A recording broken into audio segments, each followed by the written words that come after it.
আসসালামু আলাইকুম সুপ্রিয় দর্শক, কেমন আছেন সবাই? আশা করছি ইনশাআল্লাহ সকলে ভালো আছেন। আজকের ভিডিওতে আমরা আলোচনা করব মঙ্গোলিয়া ভিসা সম্পর্কে। বাংলাদেশ থেকে আমরা দেখতে পাচ্ছি এখন কিন্তু অনলাইন অফলাইন প্ল্যাটফর্মে প্রচুর পরিমাণে কিন্তু এখন প্রচারণা চলছে মঙ্গোলিয়া নিয়ে। বর্তমান সময়ে দেখা যাচ্ছে যে বাংলাদেশের বিভিন্ন প্রান্ত থেকে মঙ্গোলিয়া নিয়ে কিন্তু বিভিন্ন এজেন্সি কাজ করছে।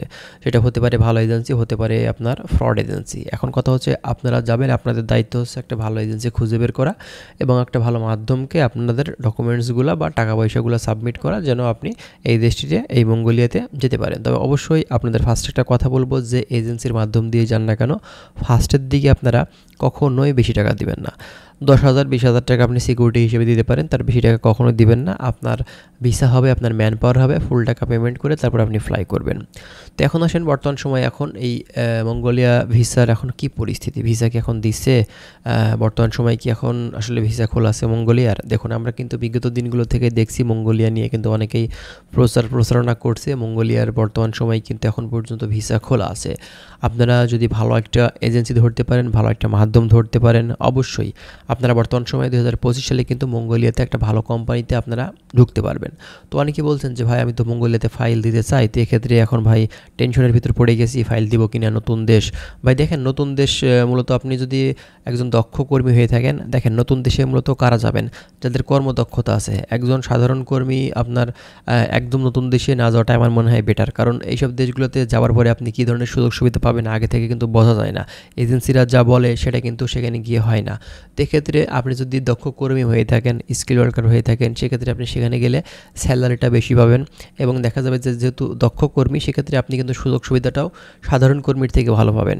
তো যারা মূলত চিন্তাভাবনা করছেন যে আমি এখন মঙ্গোলিয়াতে ফাইল দিব কি না, তো অবশ্যই আপনি দিতে পারেন ভাই। বর্তমান সময় কিন্তু এখন মঙ্গোলিয়ার ভিসা হচ্ছে work permit visa, man power করা ভিসা। অবশ্যই আপনারা কিন্তু ট্যুরিস্ট ভিসা দিয়ে আবার প্রতারিত হবেন না, ঠিক আছে? ট্যুরিস্ট ভিসাতে গিয়ে, কারণ বিভিন্ন এজেন্সি আছে যারা মূলত শুধুমাত্র প্রতারণা করাই হচ্ছে তাদের কাজ আমাদের বাংলাদেশি ভাইদের সাথে। এবং তারা দেখা যাচ্ছে যে ট্যুরিস্ট ভিসাতে আপনাকে খুব অল্প সময়ের ভিতরে পাঠিয়ে দিচ্ছে, কিন্তু পরবর্তীতে সেখানে যাওয়ার পরে আপনি কাজ পাচ্ছেন না, আপনি ওয়ার্ক পারমিটে কনভার্ট করতে পারছেন না, পরবর্তীতে সেখানে যাওয়ার পরে আপনাকে তো অবৈধ হয়ে যাচ্ছেন। তো এই যে বিষয়গুলো আমরা যে জিনিসটা সবথেকে বেশি দেখি বাংলাদেশের বিভিন্ন এজেন্সির ক্ষেত্রে, কিন্তু তারা এমনটা করে থাকে। তো এটা কিন্তু সম্পূর্ণটা ফ্রড এজেন্সি। আপনারা ট্রাই করবেন সবসময় ওয়ার্ক পারমিট ভিসা নিয়ে একটা বিএমইটি ম্যান পাওয়ার ক্লিয়ারেন্স করে ভালো কোম্পানিতে ঢোকার জন্য। তাছাড়া যদি ট্যুরিস্ট ভিসা নিয়ে আপনি সেখানে যান, যদি কাজ না পান, ওয়ার্ক পারমিটে কনভার্ট করতে না পারেন, তো এক্ষেত্রে কিন্তু সেখানে আপনাকে এক কথাতে ডিপোর্ট করে দিবে, ঠিক আছে? আপনি কিন্তু পরবর্তীতে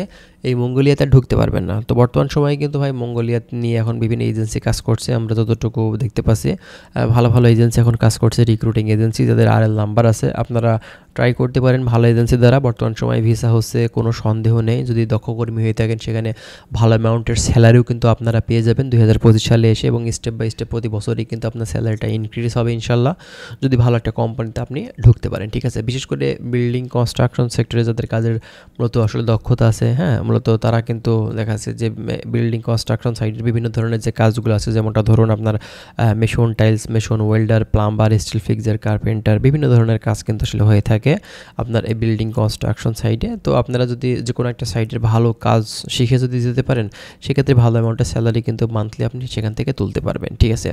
তো যাই হোক বন্ধুরা, আপনারা যদি মঙ্গোলিয়া সম্পর্কে আরও বিস্তারিত জানতে চান, অবশ্যই আমাদের চ্যানেলটি সাবস্ক্রাইব করে এখানে কমেন্ট করতে পারেন। কমেন্ট বক্সে আমরা চেষ্টা করবো সেই সব বিষয়গুলো নিয়ে কিন্তু পুনরায় কথা বলার। ভালো থাকবেন সবাই। আজকের ভিডিওটি এখানেই শেষ করছি। আল্লাহ হাফেজ।